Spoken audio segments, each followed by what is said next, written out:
সব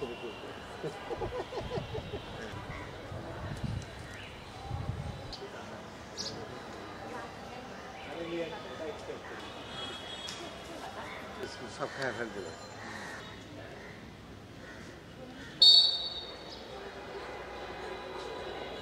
এরা এত মানে ট্যালেন্ট, যেদের যদি সুন্দর করে যদি ওদেরকে মানে মানে পরিচালনা করা যায়, আপনি যেভাবে ওদেরকে বলবেন, একজন সাধারণ মানুষ যা করতে পারেন ওরা তাদের চেয়ে তো বেশি ভালো করতে পারবে, এবং খুব মাইন্ড ফ্রেশ অ্যান্ড ক্লিন ওদের। আমি তো আপনার তো শুনেছেন যে আমাদের স্কুলে প্রায় 9টা বাচ্চা এ পর্যন্ত 1 লক্ষ টাকা করে পেয়েছে।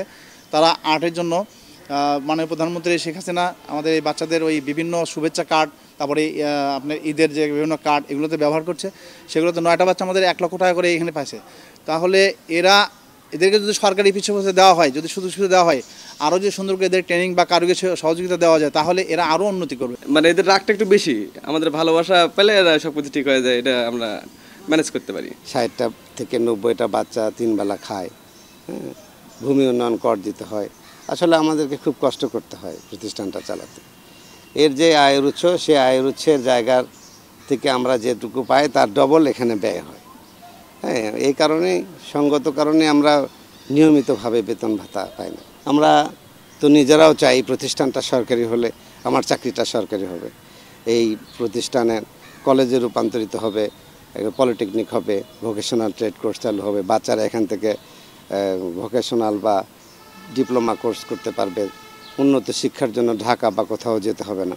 এই বাচ্চাদের যাতে উন্নয়ন হয়, সমাজ দ্বারা যেন উন্নতি করতে পারে, তারা যেন নিজের পায়ে দাঁড়াতে পারে, সেই কাজগুলো তো সরকার করতে পারে। কিন্তু আজ পর্যন্ত মানে এরকম কোনো আমরা সহযোগিতা পাই না যে সরকারি পৃষ্ঠপোষকতা পেলে এদেরকে আরও সুন্দরভাবে গড়ে তুলতে পারবো আমরা।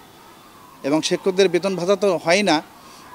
বললাম কি যে আমরা আজ পর্যন্ত কারিগরি শিক্ষার একটা বিল আমাদের পেত, মানে প্রতি বছরে খুব অল্প টাকা পেত, সবাইকে আমরা মানে ভাগ করে নিতাম, সেই টাকাটাও বন্ধ হয়ে গেছে অলরেডি। বগুড়া মুখ বধির বিদ্যালয়ের, আমিও জানি যে বগুড়া একটা ভালো মুখ বধির বিদ্যালয় আছে, কিন্তু আছে এটা আসলে এমপিভুক্ত হয়নি এরকমটা এই পর্যন্ত কিন্তু কেউ আমার নোটিশে আনেনি, বা শিক্ষকেরা পাচ্ছে না, আপনার মানে তাদের বেতন পাচ্ছে না ঠিকঠাক মতো, এটাও কিন্তু আমরা কখনো যাইনি।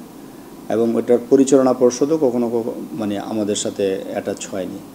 যেহেতু এটা এখনও পর্যন্ত এমপিভুক্ত হয়নি, বা পাঠদানের অনুমতি আছে কিনা সেটাও আসলে মনে হয় না যে পাঠদানের অনুমতি আছে। পাঠদানের অনুমতি থাকলে অবশ্যই জেএসসি, জেডিসি বা এসএসসি পরীক্ষা অংশগ্রহণ করতে পারতো।